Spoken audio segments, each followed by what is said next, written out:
Digamos que você vai expor 10% do seu dinheiro ao dólar. Você vai investir 10% do seu patrimônio em dólar, tá?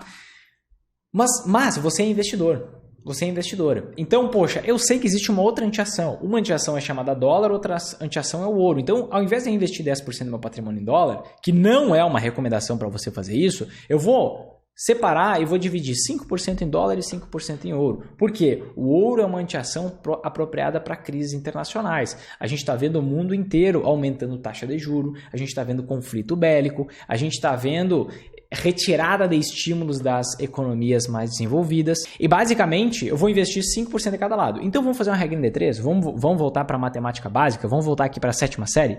Como que você descobre quanto dinheiro você precisa para montar a sua Magar completa? Se você for investir 5% em dólares, 5% em ouro, por exemplo, tá? Você vai pegar e vai fazer aquela regrinha de 3, lembra? Ó, R$100 é igual a 5%. X é igual a 100%. E aí você multiplica cruzado e depois divide um valor pelo outro. Então, o que você vai fazer? Se R$100 é igual a 5%, que é o mínimo que você precisa para investir em dólar, quanto que seria 100%? R$2.000. Então, quanto que você precisa para investir, para implementar o método investidor sempre em alta completo? R$2.000. Vinícius, eu tenho 10 mil. Vinícius, eu tenho 100 mil. Vinícius, eu tenho 500 mil. Vinícius, eu tenho 1 milhão. Vinícius, eu tenho 5 milhões. Vinícius, eu tenho 10 milhões. Tá bom? Essa live acabou para você. Você já sabe que você consegue montar a sua Magar. A Magar completa, você precisa de R$2.000. Poxa, Vinícius, eu tenho muito mais dinheiro do que isso. O que eu faço de diferente? Nada. Como assim nada, Vinícius? Eu tenho mais dinheiro. Se eu tenho mais dinheiro, eu tenho mais oportunidade. Não tem. Por quê? Porque os mesmos investimentos onde a gente investe é onde um bilionário investe. E eu sei que se você está aqui, você não é bilionário.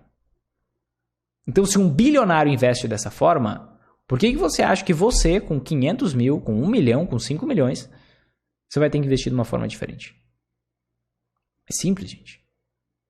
Então, a partir desse momento, se você tem mais de R$2.000 de patrimônio para investir, você está liberado dessa live. Essa dúvida não deve mais te atormentar, porque você consegue implementar o método completo. Vinícius, tenho R$1.000 agora e vou fazer novos aportes. Tá bom. O que você vai fazer? Seria o plano B. Bom, vamos pro plano B? Vamos montar uma Magar, um rearranjo dela, uma pequena gambiarra até você ter R$2.000 de patrimônio. Como que você faz isso? Vamos pensar comigo. Essa lógica é importante. Essa lógica é importante para todo mundo entender. Foca comigo. Em momentos de crise doméstica, crise no Brasil, certo? O que a gente vê acontecendo no longo prazo? Vinícius, essa semana está acontecendo tal coisa. Esse mês está acontecendo tal coisa. Para de focar no curto prazo. Senão você vai ser o próximo a perder dinheiro. Para. Simplesmente para. No longo prazo, o que acontece? O que a gente vê acontecendo? O que é longo prazo? Vinícius? Com o passar dos anos, tá? Não invista na bolsa se você tem o foco de investir por pelo menos 5 anos. Por menos de 5 anos, perdão.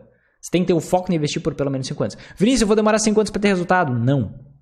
Tem Magar que nunca rendeu negativo na vida, em nenhum ano. Só que você tem que ter esse foco, por quê? Curto prazo é especulativo. Por quê? Porque os maiores ganhos vêm a partir de 5 anos. Aqueles ganhos transformadores. Então você tem que ter um foco em pelo menos 5 anos, tá? Vamos pensar numa crise doméstica, uma crise só no Brasil. Vamos lembrar quando isso aconteceu? Uma crise só no Brasil? 2014 a 2016, principalmente.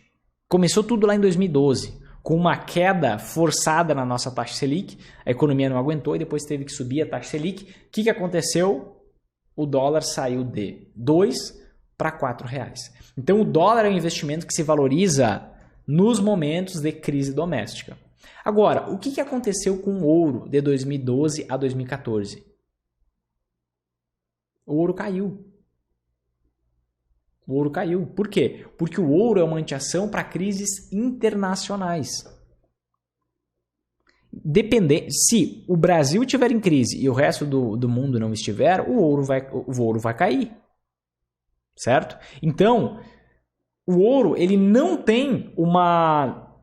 a gente não tem certeza de que o ouro vai se valorizar num momento de crise doméstica. Ele pode se valorizar se o mundo estiver num colapso também.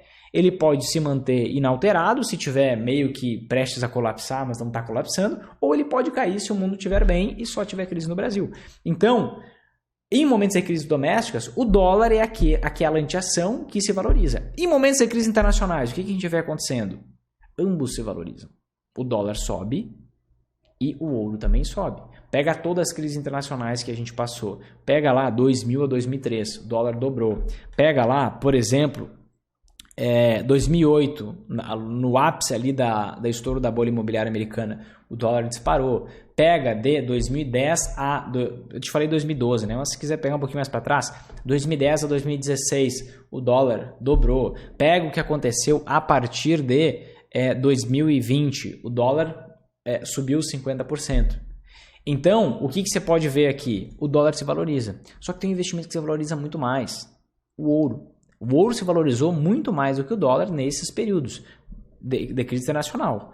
2000, 2008, 2011 a 2012. Por quê? Ali teve um contexto só internacional, que foi basicamente a quebra das economias europeias. Não sei se você vai lembrar, provavelmente vai. A Grécia falindo, decretando moratória, dizendo que não tinha como pagar sua dívida, isso espalhou para alguns outros países ali na Europa. Depois você viu o ouro se valorizando ali em 2015, quando todo mundo acreditava que a China ia entrar em crise. Depois, em 2018, 2019, na greve dos caminhoneiros. 2018, 2019, na guerra comercial entre Estados Unidos e China. Depois, em 2020. Então, ele está ligado com o contexto internacional. Então, pensa comigo. Se você não tem R$2.000 e não consegue investir metade do seu dinheiro em dólar e metade em ouro, você vai focar em dólar. Vinícius, estou numa sinuca de bico. Preciso escolher só uma antiação. Qual que eu escolho? O dólar, sem dúvida. Porque ele se valoriza em momentos de crise doméstica e crise internacional. E o ouro se valoriza só em momentos de crises internacionais. Certo? Então, se eu tenho que optar por uma das duas, eu vou escolher o dólar. Então, digamos que você não vai investir 5% do seu dinheiro em ouro e 5% do seu dinheiro em dólar. Você vai investir 10% do seu dinheiro em dólar. Bom, vamos voltar para a regrinha D3? Por quê? Porque você tem menos de 2.000. Então, quanto você precisaria ter para fazer o método investidor sempre em alta linha, que seria o gambiarra, o rearranjo? Você precisa de, vamos fazer a continha, 10% equivale a R$100, X, ou melhor, R$100 equivale a 10%, X equivale a 100%. Quanto que é o valor de X? Multiplica cruzado, cruza dividindo, R$1.000. R$1.000. Então você consegue montar a sua Magara abreviada sem ouro com R$1.000.